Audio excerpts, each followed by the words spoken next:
잠잠마다 여호와를 찬양하시오. 일찍이 여호와를 자기 하나님으로 삼은 나라, 곧 그 기업으로 그의 숨을 잃은 자는 오기 하나로 아울러 주신 분입니다. 우리로 여호와를 우리 하나님으로 고백할 수 있고 전해주신 것을 감사합니다. 하나님의 택하신 백성으로 살아가도록 도와주시에 감사합니다. 그 하나님의 자녀들에게 주시려고 예비해온 모든 좋은 것들을 이 땅을 사는 동안 하나하나 받아 그것으로 하나님을 영화롭게 하니 그것으로 사람들에게 빛과 소금된 삶을 살아내기에 부족함이 없도록 우리를 축복하옵소서. 오늘도 주신 모든 은혜를 통해서 우리 하나님 아버지 앞에 경배드릴 때, 찬양드릴 때 기뻐 받으시고 우리의 하나님께 귀를 기울이시는 아버지께서 좋은 것들로 응답하옵소서. 우리의 찬양과 경배 중에 주께서 그 향기 있는 예배가 되게 하심으로 우리 가운데도 은혜 있는 예배가 되어지도록 축복하옵소서. 거룩하신 아버지 하나님, 이 자리에 또 한 주간 사는 동안 이 모양 저 모양 상하고 찢긴 부분이 있으면 우리 성령 하나님 깨끗게 하여 주시기를 원합니다. 강건케 하여 주시기를 원합니다. 주 안에서 새 힘을 얻는 시간 되게 하옵시고, 그래서 낙심이나 근심이나 좌절이 기쁨으로, 감사로, 찬양으로, 경배로 바뀌어지게 하옵소서. 모든 예배의 시종을 주의 거룩한 손에 의지하며 우리의 주 예수님 이름으로 기도드립니다. 아멘. 아멘. 할렐루야. 감사합니다. 우리 성경 먼저 마태복음 열어서 1장 18절로 25절을 함께 읽습니다. 예수 그리스도의 나심은 이러하니라. 그의 어머니 마리아가 요셉과 약혼하고 동거하기 전에 성령으로 잉태된 것이 나타났더니 그의 남편 요셉은 의로운 사람이라 이를 드러내지 아니하고 가만히 끊고자 하여 이 일을 생각할 때에 주의 사자가 현몽하여 이르되 다윗의 자손 요셉아, 내 아내 마리아 데려오기를 무서워하지 말라. 그에게 잉태된 자는 성령으로 된 것이라. 아들을 낳으리니 이름을 예수라 하라. 이는 그가 자기 백성을 그들의 죄에서 구원할 자이심이라 하니라. 이 모든 일이 된 것을 주께서 선지자로 하신 말씀을 이루려 하심이니 이르시되 보라, 처녀가 잉태하여 아들을 낳을 것이요 그의 이름은 임마누엘이라 하리라 하셨으니 이를 번역한즉 하나님이 우리와 함께 계시다 함이라. 요셉이 잠에서 깨어 일어나 주의 사자의 분부대로 행하여 그의 아내를 데려왔으나 아들을 낳기까지 동침하지 아니하더니 나음의 이름을 예수라 하니라. 아멘. 할렐루야. 감사합니다. 하나님 우리와 함께 하십니다. 아멘입니다. 우리는 벌써 11월로 둘째 주일 13일을 통과하고 있습니다. 이 시간 세계 속에서 계속 흘러가는데요. 원래도 벌써 이제 한 달 반 정도밖에 남지 않은 이런 시점에 또 이렇게 함께 모여 예배 드릴 수 있음에 감사함을 드립니다. 우리가 받은 이 은혜가 주님 앞에 갈 때까지 계속 더하여져가는 이런 은혜가 있기를 소원하고 또 축복합니다. 우리 지난주 추수감사 예배를 하나님 앞에 드리면서 감사를 흐르게 하라. 감사는 막힌 것을 뚫어내는 능력이다. 이런 말씀으로 함께 은혜를 받았습니다. 예수님을 초청했던 한 바리새인의 가정에 식사 중에 그 초대받지 않았지만 그 자리에 와서 예수님에게 그 몸에 향유를 붓는 건물로 발을 씻는 머리털로 닦아내는 이 두 사람을 비교해서 누가 하나님 앞에 은혜 입은 자인가, 누가 예수님 앞에 은혜 입은 자인가, 누가 사함을 받은 자고 누가 사함 받지 못한 자인가, 누가 큰 사랑을 받은 자이고 누가 사랑하지 않는 자인가, 이런 것들을 확연하게 드러내면서 바로 예수님 오신 목적이 이런 것이다 하는 것을 확실하게 알려주는 것을 우리가 들었습니다. 우리 이제 12월 되면 예수님이 이 땅에 오신 그런 것을 기념하는 성탄을 앞두고 있는 그런 계절입니다. 벌써 제가 이 차를 타고 가다 보니까 벌써 크리스마스 추리를 해놓은 데가 있더라고요. 추리에 불이 들어온 것을 보았는데, 이 12월, 남은 12월까지 우리 예수님에 대해서 조금 더 묵상해보는 그런 시간을 가지면서, 특별히 오늘 이 예수님의 탄생에 대한 얘기를 같이 좀 나눠보려고 하는데요. 여기에서 특별히 이 하나님의 역사에 누가 쓰임을 받으며 그 쓰임받는 자가 어떤 복이 있는가 하는 것을 오늘 이 본문을 통해서 한번 붙잡아 보려고 합니다. 여러분, 예수님의 탄생이 그렇게도 중요한데 사복음서 중에 마가나 요한은 탄생 부분을 빼버립니다. 이 탄생에 대한 마가는 침례 요한을 소개하면서 예수님이 세례받는 데서 1장에서 시작을 합니다. 요한은 태초부터 말씀이 계셨는데 이 말씀이 육신으로 이 땅에 오셨다. 여기서부터 출발합니다. 그러니까 뭐 마리아 얘기나 요셉 얘기나 그리고 뭐 그 잉태된 얘기나 출생하는 얘기는 아예 다루지를 않아요. 근데 마태는 이것을 다룹니다. 누가도 이것을 다룹니다. 그래서 마태와 누가가 이 탄생을 다루는데 둘이가 시각이 조금 달라요. 마태가 보는 시각 그리고 누가가 보는 시각, 이 두 개를 잘 조화를 시킬 때 이 시대를 살아가는 저와 여러분이 메시아를 받아들이는, 메시아를 우리 속에 잉태하고 우리와 함께하는 이 삶에 참 귀한 교훈을 주고 있다고 보여집니다. 여러분, 이 마태는 우리가 아는 대로 유대인이잖아요. 그리고 마태는 유대인들이 가장 멸시하고 천대하는 세리였잖아요. 그가 저 가버나움 에서 세관에 앉아 있을 때 그를 불러내는, 예수님께서 지나시다가 그가 세관에 앉아 있는 것을 보면서 마태야, 레이야, 나를 따르라 이렇게 함으로 그를 불러냅니다. 그때 그는 기쁨으로 주님을 따르는 모습을 보여줘요. 그런 다음에 예수님의 제자가 되었습니다. 자, 이렇게 제자가 된 그가 이제 예수님이 이 땅의 사역을 다 마치시고 하늘을 오르신 이후에 그가 적어도 이 성경을 쓸 때는 그 예수님의 성천 후 한 30여 년 이상 지났을 때 썼을 것입니다. 자, 그런데 이 마태는 분명히 예수 그리스도가 온 인류의 메시아임을 알았습니다. 그 알았기 때문에 죄 뒤에 결론처럼 주의 성령이 임하시면 너희가 권능을 받게 될 거고, 권능을 받으면 온 땅에 너희가 그 예수를 증거하는 복음의 증인이 될 것이라고. 그렇죠? 그래서 예수께서 일러 가라사대 너희에게 성령이 임하시면 권능을 받고 예루살렘, 온 유대, 사마리아 땅 끝까지 증인되라고 내가 세상 끝날까지 함께 해주겠다고 하는 말씀을 했어요. 그런데 그럼에도 불구하고 이 마태는 전 세계 열방을 향한 메시지보다는 유대인들을 향한 메시지로 집약을 시킵니다.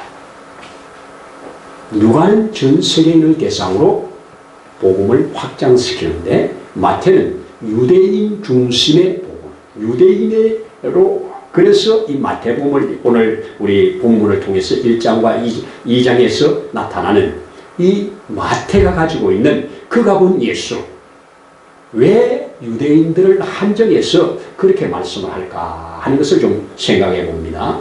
자, 먼저 확인부터 해보면 오늘 이 요셉을 향하여 주신 메시지 중에 아들을 낳을 건데 이름을 예수라 하라. 이는 그가 자기 백성을 저희 죄에서 구원할 자라고 자기 백성으로 한정을 했습니다.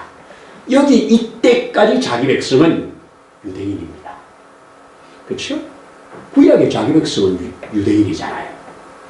이미 이스라엘 백성들조차 11지파는 사마리아와 섞였다고 자기 백성이 아니라고 증거된 상황, 유다인만 자기 백성이라고 생각하는 그때 이 사람이 유대인의 자손이거든요. 자기 백성이라고 그랬어요. 그러니까 이 사람은 자기 백성의 죄를 위하여 이 땅에 오신 메시아다 이렇게 소개했습니다. 그리고 2장에 가면 이 동방박사 예리를 기록을 하는데 이거 마가나 누가나 요한은 없습니다. 동방박사 사건은 마태만 기록을 해요. 마태만 기록하면서 거기 뭐라고 그러냐, 동방박사가 헤롯에게 와서 묻는 이야기. 이 헤롯 등장도 마태복음에만 나와요. 헤롯을 등장시키거든요. 근데 헤롯 앞에 묻는 그 질문을 통해서 또 뭐라고 그럽니까? 유대인의 왕으로 나시니가 어디 있느냐? 우리가 계시를 따라왔다. 유대인의 왕이라고 했어요. 또 그렇게 물었을 때 급하게 대제사장을 부르고 서기관들을 불러가지고 야, 이들이 이런 계시를 따라 여기 왔다는데 과연 이것이 어떻게 된 거냐 확인해봐라 했대. 그들이 뭐라고 합니까? 이스라엘의 목자가 베들레헴에 태어난다고 했습니다 하면서 한정을 이스라엘의 목자로 그렇게 했습니다. 자, 이렇게 볼 때 세 가지를 볼 때 자기 백성이라고 그렇게 말을 했고요. 그 다음에 유대인의 왕이라고 표시를 했고요. 또 내 백성 이스라엘의 목자라고 한정을 시켰습니다. 그렇다고 한다면 마태의 관점에서 왜 전 인류를 위한 메시아로 하나님의 아들을 이 땅에 보냄받은 것을 알았음에도 불구하고 왜 유대인으로 한정해가지고 이렇게 강조를 하고 있을까?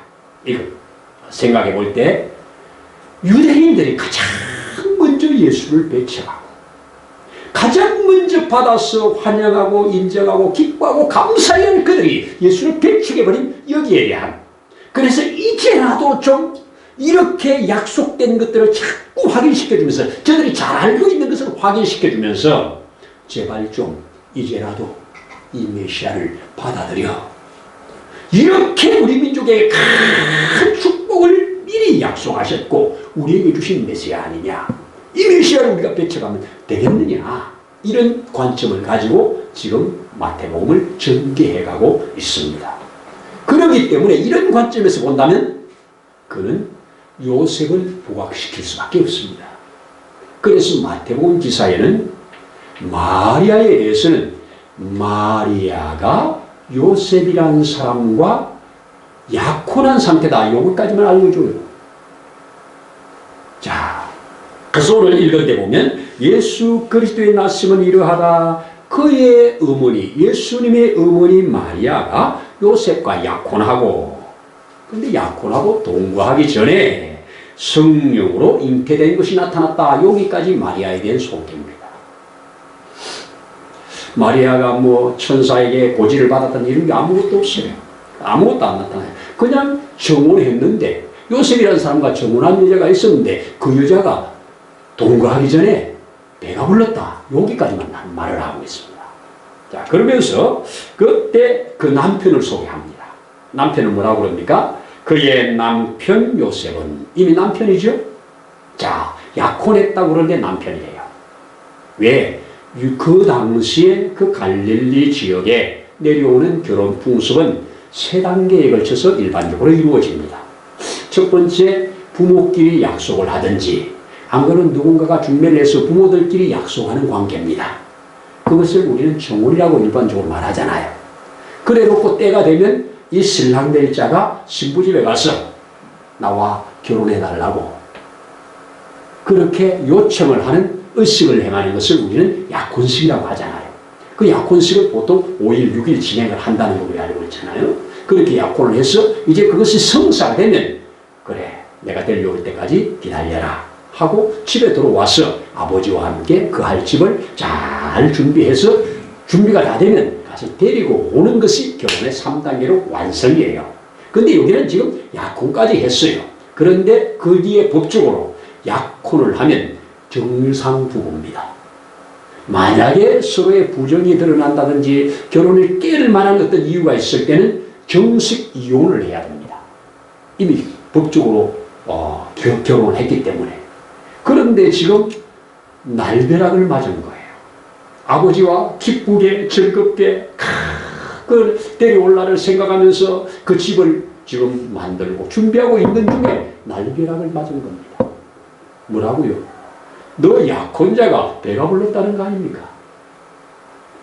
소문을 통해서 들었든지 아니면 마리아가 직접 말을 했든지 이거는 정말 믿기지 않는 사실이잖아요.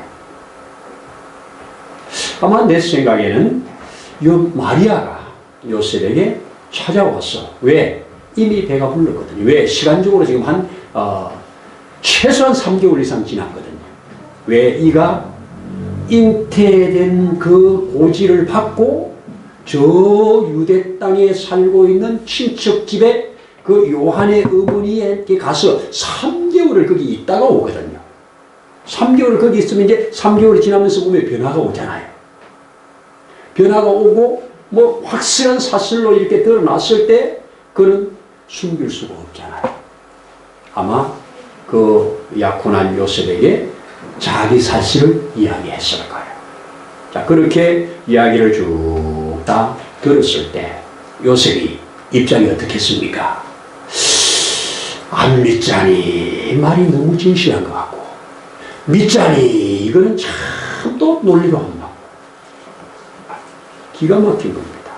요셉의 입장에서 깨끗하고 순결한 마리아를 이제 맞아들일 날을 기다리면서 준비하고 있는 그에게 이게 지금 부정이 된 거잖아요.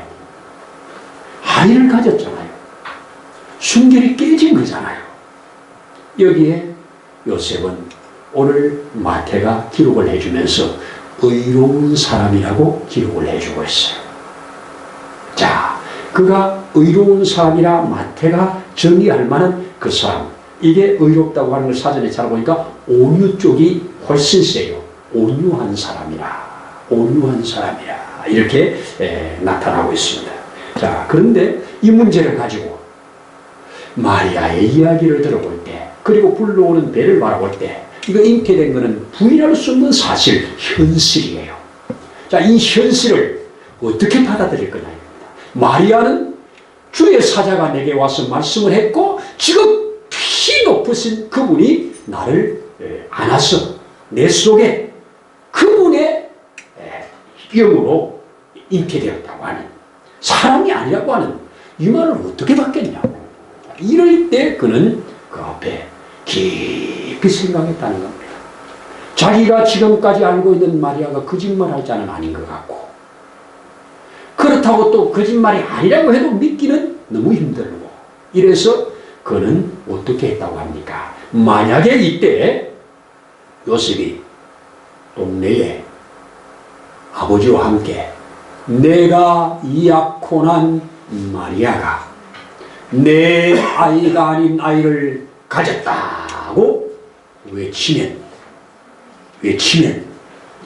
데려다가 재판을 하게 되고, 결국 내 씨가 아니라는 것이 드러날 때 그는 돌에 맞아 죽습니다. 이게 그 당시 법입니다. 돌에 맞아 죽어야 돼요. 자, 요셉은 저 마리아가 저렇게 돌에 맞아 죽는 걸 생각하면 더 끔찍한 일이에요. 그래서 그렇다고 결혼을 하는 것도 쉽지 않아요. 데려오는 것. 이때 깊이 생각했다 하는 단어를 써요.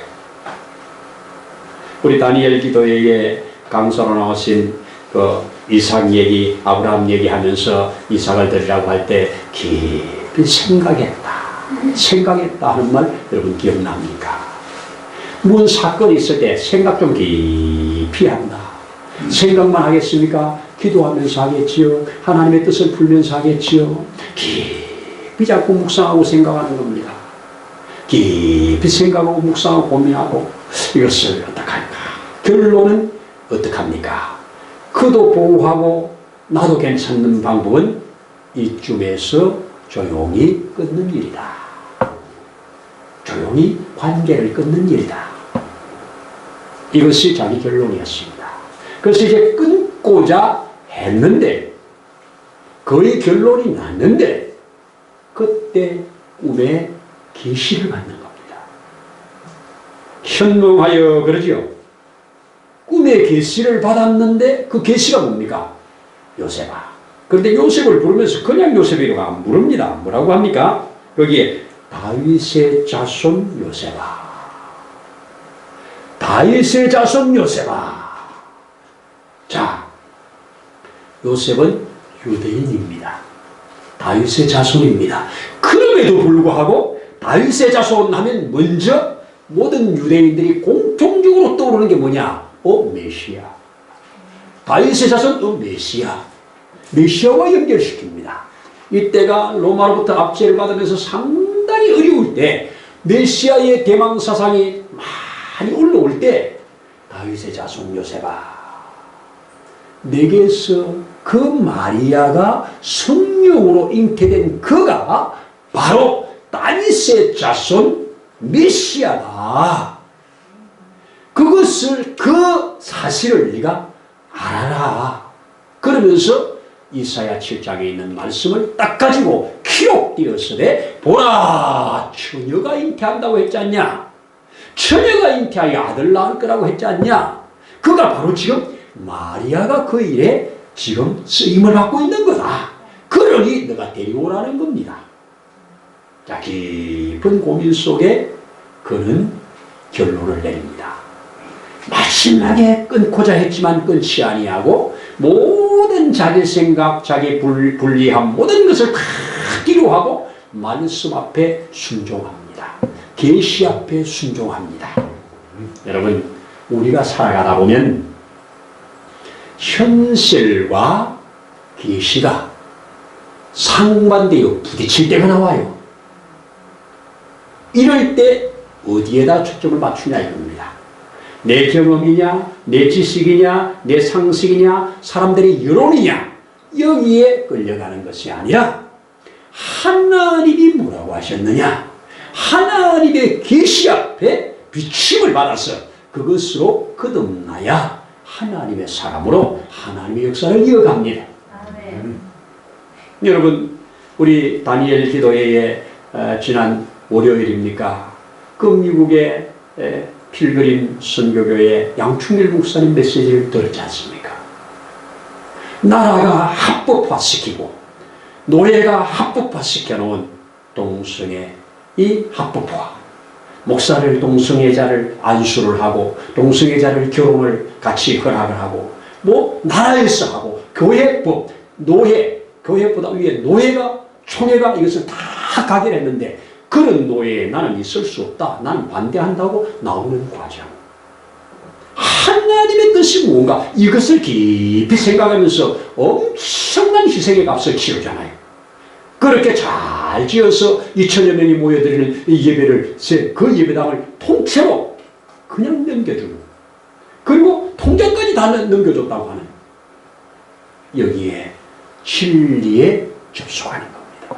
말씀에 접속하는 겁니다. 여러분, 신앙생활은 뭡니까? 내 경험 따라가는 게 아니고 내 상식 따라가는 게 아니고 여론 따라가는 거 아니고 말씀 따라가는 거예요. 지금 이게 요셉한테 여론으로 물어보세요. 누가 데려오라고 그러겠습니까? 여론조사 해보세요. 누가 데려오라고 그러겠습니까? 윤리가 맞습니까? 상식이 맞습니까? 관습이 맞습니까? 행위가 맞습니까? 전대미문 지금까지 없었던 일인데, 없었던 일인데, 그런데 오로지 꿈 하나, 그 꿈에 계시한 것을 받고 여기 꿈이 계시로 받아지기까지 깊은 고뇌가 있었지요. 마리아를 믿는 신뢰가 있었지요. 마리아의 말을 믿는 신뢰가 있었지요. 그런데도 안 믿어지는 이 갈등 속에 계시로 딱 꿈이라도 주니까 믿어지는 역사. 안 믿어지고 매듭으로 묶여있는 이것이 꿈으로 풀려지는 순간 즉시 아침에 일어나, 꿈에 깨어 아침에 일어나 마리아를 데리고 왔다고 순종하는 것으로 오늘 기록을 해주고 있습니다. 여러분, 그때 주신 말씀 보세요. 다윗의 자손 요셉아, 마리아 데려오기를 무서워하지 마라. 그는 너무 무서워하고 있었나 봐요. 무서운 건 두 가지겠지요. 사람들로부터 받을 비난도 있을 것이고, 물론 합법적으로 데려가도 문제없어요. 결혼을 했으니까, 약혼을 했으니까. 그런데 어떻게 내가 메시아를 잉태한 그 마리아를 어떻게 내가 아내로 받아들일 것인가? 여기에 두려움이 있었겠죠. 자, 이 두려움을 주님이 해결해 주신 겁니다. 두려워하지 마. 두려워하지 마. 두려워하지 마. 그래 놓고, 그러니까 그 두려움을 걷어내고 집으로 데리고 옵니다. 오늘 데려오는 장면을 잘 가르쳐 주고 있습니다.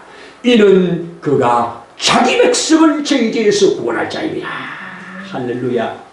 여러분 혹 이런 얘기 들어보셨습니까? 제가 하도 어린 시절인데요. 저도 뭐 이 사건을 못 들어봤고 글로만 봤는데 정말 영화 같은 극적인 어떤 인질 구출 작전. 그 작전이 엔테베 작전이라고 하는 작전인데 1976년도니까 꽤 오래된 사건이죠. 이스라엘 백성들이 102명이 타고 있는 여객기가 테러범한테 납치를 당한 거예요. 이 납치를 당해가지고 우간다라고 하는 공항에 지금 도착을 해가지고 우간다 그 뭐 나라에서도 그들을 어떻게 못했구나. 결국 엄청난 돈을 요구하려고 한 거 아니겠습니까? 납치해서 그 공항에 있다는 것을 이스라엘이 접수를 합니다. 이스라엘은 긴급하게 강요회의를 열지요. 그리고 비밀리에 30살 된 대장을 임명해가지고 구출해내라. 무슨 수를 쓰든지 구출해내라. 그는 그 명령을 듣고 작전을 쫙 짜가지고 특별 요원들 비행기 6대를 동원해서 그 공항으로 갑니다. 저 비행을 해서 한 대에만 특수 요원들이 타고 나머지는 데려올 사람들, 의료진들만이 다 함께 동시에 저 비행으로 레이더가 잡히지 않는 곳으로 들어가서 동시에 활주로에 앉아가지고 불과 도착하자마자 1-20분 만에 작전 끝을 내버립니다. 그리고 102명을 한 명도 남기지 않고 그대로가 구출해가지고 비행기를 타고 날아오는 정말 영화 같은 실제 사건. 왜 그렇게 테러범들이 온갖 폭탄을 가지고 무장을 하고 있는 저들에게 죽음의 자리에 왜 들어가요? 내 백성이란 이유 하나. 내 백성이란 이유 하나. 하나님의 아들이 왜 이 땅에 오냐고. 내 백성이라고 하는 이유 하나. 그거 하나 때문에 이 땅에 와서 주는데 그 메시아를 받아들일 만한 준비된 자가 필요하잖아요. 준비된 자가 여인으로 마리아요. 남자로 요셉이라. 이 요셉을 의로운 사람이라고 인정해 주는데요. 요셉은 참 제가 볼 때 계시 앞에 순종을 잘해. 오늘 1장과 2장에 요셉이 순종하는 모습을 4번을 강조해서 보여줘요. 첫 번째가 데려오라는 거. 얼마나 큰 일입니까? 그런데 깨자마자 가서 데려왔대요. 그리고 그가 이제 동방 박사들의 방문을 받고 난 다음에 또 꿈을 꾸잖아요. 헤롯이 아이를 찾아 죽이려고 한다. 그러니 너는 아이와 그의 어머니를 데리고 대국으로 가라. 거기 가서 내가 지시할 때까지 거기 머물라. 이렇게 말을 딱 해요. 그랬더니 그 꿈 받은 대로 얼른 예수와 그 어머니를 데리고 애국으로 피난을 가서 예수님이 그 2살 아래 아이들이 다 죽음 당할 때 죽지 않았던 걸 우리 알잖아요. 애국으로 들어가서. 그런 다음에 헤롯이 죽으니까 또 꿈에 나타나가지고 이제 아이와 어머니를 데리고 들어가라. 그를 찾는 자가 죽었느니라. 또 꿈으로 알려줘요. 그래서 그를 데리고 유대 땅에 도착해 보니 그의 아들 아켈라오가 다스리고 있어서 또 두려움이 올라온 겁니다. 그 두려워하고 있는 그에게 또 꿈으로 알려줘요. 그래, 두렵지. 그러면 저 우쪽 동네 나사렛이라는 곳에 가서 살아라. 이렇게 해가지고 나사렛에 와서 살기까지 4번을 그 꿈 앞에 100% 순종해 갑니다. 여러분, 믿음은 뭡니까? 계시를 수용하는 겁니다. 믿음이 뭡니까? 순종입니다. 내 생각이 아니라, 이 여론이 아니라 하나님의 말씀 앞에 접속시켜서 수용해드리는 겁니다. 수용해드려서 그 하나님의 뜻이 내 속에 들어와서 나를 주장하는 것, 이것이 수용된 자입니다. 이런 자가 내 안에 그리스도가 살아계신다고 하는 말을 할 수 있는 자입니다. 이런 자가 내가 그리스도와 함께 죽었다고 말할 수 있는 자입니다. 여러분, 신앙생활은 이런 자를 통해서 하나님의 역사를 이루어갔습니다. 하나님은 우리의 생을 통해서 이 하나님의 역사를 이루어가는 이 과정 속에 우리가 쓰임을 받는다면 이것이 큰 은혜고 축복입니다. 여러분, 요셉 입장을 한번 생각해 보세요. 다시 그저 유대인은 유대인이지만 그가 살고 있는 땅이 다윗의 성 예루살렘 아니잖아요. 그가 살고 있는 땅이 베들레헴, 비록 작지만 메시아가 난다고 하는 베들레헴 동네도 아니잖아요. 저 변방 나사렛, 저 있죠? 변방 나사렛. 오죽하면 나사렛에서는 선한 것이 날 수 없다고 할 정도의 나사렛. 여기에 그저 버려진 인생처럼 살아가는, 그 직업도 목수일을 하는 그저 평범한 사람. 이런 사람에게 한날 갑자기 이 엄청난 일을 맡길 때 그가 아멘 했다는 겁니다. 평소에 있는지도 모르고 그냥 흐름 따라 흘러가는 그런 인생인데 주의 계시가 그에게 임했다는 것. 그 계시 앞에 붙잡힌 바 되어서 요셉, 예수님이 잘 자랄 때까지 보호자가 되고 양육자가 되어서 함께했다는 아버지. 그 요셉을 중심으로 마태는 족보를, 이 계보를 요셉 중심으로 쭉 이어 올립니다. 물론 누가는 요셉 중심이 아니에요. 마리아 중심으로 올립니다. 다릅니다. 그런데 요셉 중심과 마리아, 다음 주에는 마리아 중심으로 한번 또 더 살필 건데, 이렇게 종합적으로 볼 때 분명한 믿음의 역사는, 하나님의 역사를 이어갈 자는 헌신과 희생입니다. 여러분, 요셉이 마리아 데려오는 것이 희생이에요. 헌신이에요. 그렇죠? 희생이고 헌신이라고요. 헌신과 희생, 이것을 위한 지불할 값이 있다면 다 지불하겠다고 하는 이것. 이래서 요셉이 바로 하나님의 사람으로, 예수님의 아버지로, 보호자로 이 땅 가운데서 쓰임을 받게 됩니다. 여러분, 믿음의 역사는 뭐다? 순종이다. 순종은 어디에 순종하느냐? 이게 중요하잖아요. 우리는 하나님 앞에 꿈이 아닌 이미 영원히 변하지 아니할 계시, 글로, 기록으로 남겨놓은 성경, 이게 우리의 절대절명에 따라야 할 규범이고 따라야 할 믿음의 본입니다. 그래서 성경이 뭐라고 말했느냐? 여기에 모든 초점을 갖춰야 돼요. 아무리 노예가 그렇게 결정해도 성경이 뭐라고 했느냐? 이게 중요하잖아요.